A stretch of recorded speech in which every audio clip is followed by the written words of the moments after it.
Hasbro is canonizing the EU. Hasbro and Lucasfilm concluded their month-long product reveal centered on Star Wars villains called Imperial March. See what they did there?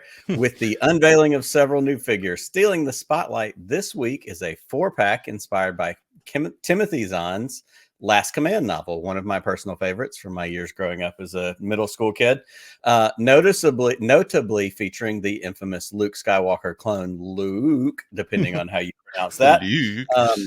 This premium 6-inch Star Wars The Black Series Last Command 4-pack is inspired by the characters' appearances in Star Wars The Last Command comic books and novel, depicting the confrontation between Luke Skywalker, Mara Jade, Joruus C'baoth. We've had a little bit of back and forth this week on how we pronounce that last name. I'm going with C'baoth or C'baoth.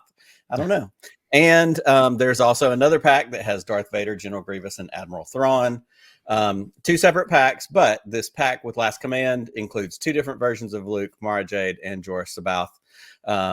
They are available for pre-order exclusively at Hasbro Pulse starting March 27th, which was yesterday. The set includes all 4 fully articulated figures, premium detail, multiple points of articulation, and comes with a bunch of inspired accessories, lightsabers, alternate heads, and figures. This is slated with a $99.99 price and a potential summer release date. So here's the thing with this one. It's fun. I love, the original Thrawn trilogy. It was a key part of my Star Wars growing up life. I'm afraid, though, that this only goes one of a few ways. I'm afraid that it's going to cause a bunch of, the Disney, not my Star Wars people to start a whole new complaint campaign where they're going to say, but this is how it was supposed to be. We know that whatever, this is going to reignite some other thing, or it's going to every next upcoming Star Wars character might be Mara Jade, which is great. If we ever get a Mara Jade, more power to us. But, we've been stringing that along for a long time. And again, I was born in the 70s. I grew up through all of this. This is a part of the Star Wars that formed who I am. But at some point, we just let things go and we go, you know what? It's just fun. It's whatever. So most likely it's going to be something that, fans pre-order and they may not get for a year or so. It's like we're back in 1977 and we're pre-ordering the Christmas figures in the series and whatever. Here's your card. I think my biggest gripe right now, and again, I don't buy Star Wars toys very often. We're kind of stuck in this in between. There's actual toys for little kids, Young Jedi Adventures, Galaxy Adventures, that kind of stuff. Or it's stuff that are for collectors, Black Series, which is, $25 and up for an action figure.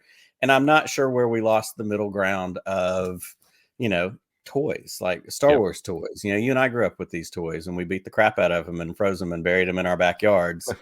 But there's a market or they wouldn't keep doing it. So I'm not that market. I'm not mad at it. It's just an interesting, we keep cranking these things out. Well, I think if you look, it took a year to get our first Grogu toy, right?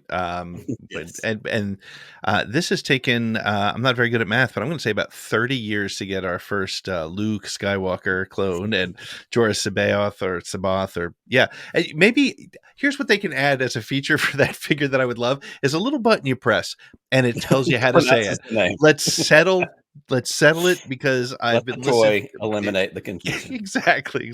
No, I agree with you. I think it's cool, but it is interesting because the Black Series figures are a premium and they look great. That's the thing. Like it's hard to argue because they look great and the things that they choose are really cool. Like I was really impressed with the Grievous, which I just finally saw the other day.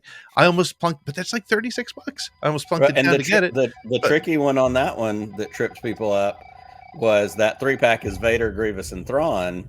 And Thrawn appears to have the Salamiri around his neck, which was also a key feature of the, the EU books. And we haven't seen that at this point in, his appearances in the Ahsoka show. So somebody's, of course, conspiracy theorizing already about what does that mean? Is that something? All coming together. Yes.